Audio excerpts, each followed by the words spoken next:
What's up, guys? Welcome back to Tidal Gardens.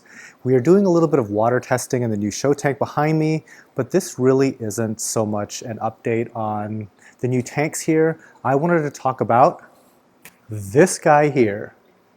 So what this is one of our quarantine tanks. Now, we decided to go ahead and put our quarantine systems onto a cart because at any given time they may or may not be in operation, and it'd be nice to kind of set them aside when they're not in use. We are already pretty draconian when it comes to letting stuff into the greenhouse, and we do a ton of dipping, and we utilize a lot of fish and inverts to try to control pests when they do arise, algae, things of that sort. But coming from the greenhouse into this new building, we want to take it up a couple more steps into our psychosis about avoiding the pests, the algae, the nuisance stuff, right? Because we've put in quite a little bit of an investment into everything that you see here, and it'd be a real shame if we kind of ran into any of the same problems going from the greenhouse systems now to these new ones. That saying, an ounce of prevention equals a pound of cure. Well, we'd like to try to do about a ton of prevention and see how that translates, because it might be a little bit optimistic to completely eliminate algae, like problematic algae, from your system, but it's worth giving it a try. We've started off with a completely blank slate, so we plan to do a 2-month quarantine process anytime that we want to be bringing in corals into this building. So let's go over generally what we're looking at here with these quarantine tanks. We are using Radion lights primarily in this building, and we decided why not already get the corals acclimated to the kind of lighting that they're going to be receiving. In the greenhouse, you primarily use T5, and that may be slowly transitioning to LEDs as time goes on, but this entire new building is pretty much all Gen 4 Radion Pros.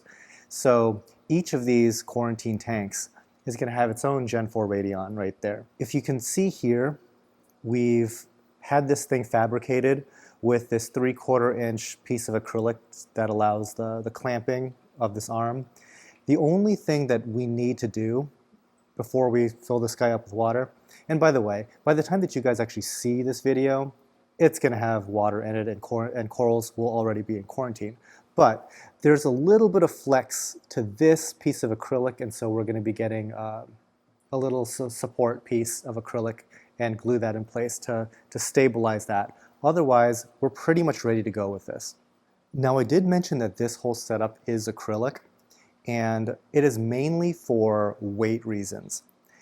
Personally, I am not a fan of acrylic for reef aquariums because they scratch like crazy. We haven't used this thing yet, and it already has scratches. I mean, you so much as look at this stuff wrong, it's going to develop a scratch. You can go ahead and remove those scratches with scratch removing kits, but it is kind of a pain, and there's so many little inverts and stuff like that that love to just dig into soft plastics like this. So that's why I've gone with, even for these giant show tanks and everything, I've pretty much insisted on glass. It's just for that scratch resistance. But for something like a quarantine tank that we expect to break down regularly, like after this 2-month quarantine period, we're going to completely empty this thing out, completely rinse it out with RO water, and basically try to sterilize it before the next batch of quarantine goes in. So it's important to be able to move this stuff around. Obviously it's on a cart, but even taking the tank up and apart, like one person could easily just like lift this thing out of this cart, no problem. Same thing goes with the sump. Everything is very, very lightweight. I mean, a tank of this size, which is, I don't know the math off the top of my head, but it is a 36 by 24 by 18, so that might be 60-ish gallons, don't know. This in glass really would be a bear to handle. So, and also there is this thing on the back, which is the overflow section, and obviously that would translate to quite a lot of weight as well. So as far as the sump goes, pretty basic setup. The drainage lines come down. There's two drains on this. One is stopped back by a gate valve, so it's quieter. And then the other one is kind of that emergency overflow. Typically there's three in that bean animal configuration, but for a setup like this, it's not super important to be crazy quiet, but also there's only like a single 3/4 inch line even sending water to this tank, and you essentially have two drains, two 1-inch drains coming back down. You're never really going to be able to overflow this tank up top here. We've decided to go with this skimmer from Rossmont. I met Mattia, who's the CEO, when I was over in the UK. Really nice guy. I decided just to give his products a try. It is a very lightweight skimmer. So if you're looking for that 1/4 inch cell cast acrylic monument, it's not going to be one of those. One thing that I do really appreciate about the Rossmont stuff that I've gotten so far is there's a lot of thought given to vibration isolation.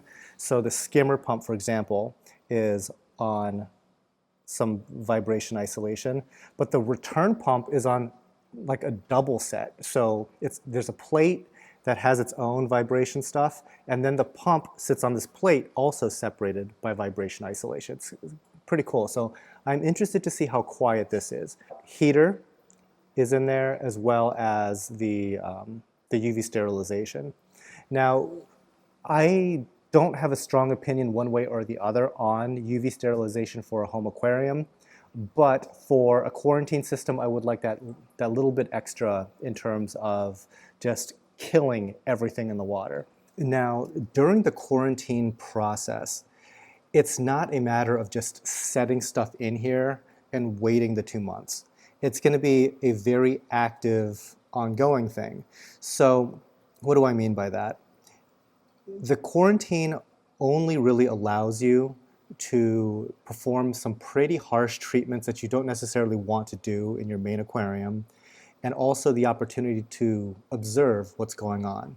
So every single day we have to kind of be in here inspecting, and go through a schedule of our different dips, and whether it be stuff like Coral RX or Revive, or whether it's going to be some of the more harsh stuff like the Bayer, possibly scrubbing a little bit with hydrogen peroxide, that kind of stuff. So this really is that inspection point. And that's kind of why we decided to go with a lot of white acrylic and white ABS.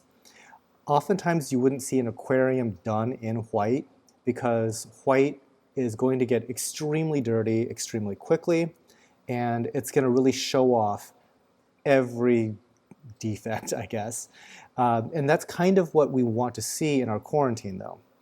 We want to be able to see all of the problematic stuff.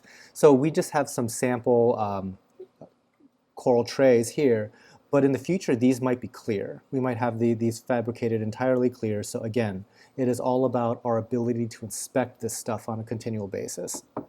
So the last thing that I'm going to mention about quarantine is that nothing is really 100%.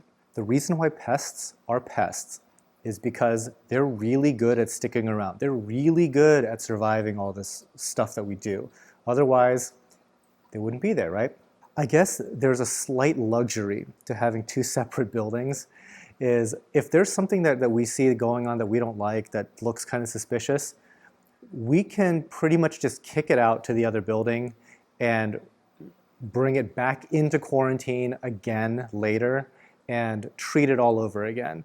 We don't run into that persistent problem of, oh no, this system has something, we can never get it out because it's 1,000 gallons.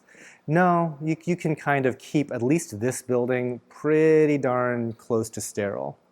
But again, that is the real benefit of quarantine. It gives you that opportunity to observe what's going on and nip things before it gets into your show tanks. Even if you don't have 1,000-gallon farming systems. A big enough tank, 200 gallons and above, it's going to be an incredible hassle to deal with any kind of outbreak. So if these quarantine tanks can just prevent one outbreak, they've paid for themselves tenfold. All right, guys, that pretty much does it from here. Real short update, but I wanted to kind of walk you through our little quarantine setups here. I hope you guys enjoyed our little rundown of our quarantine systems, and stay tuned for the next update. Talk to you guys later. Happy reefing.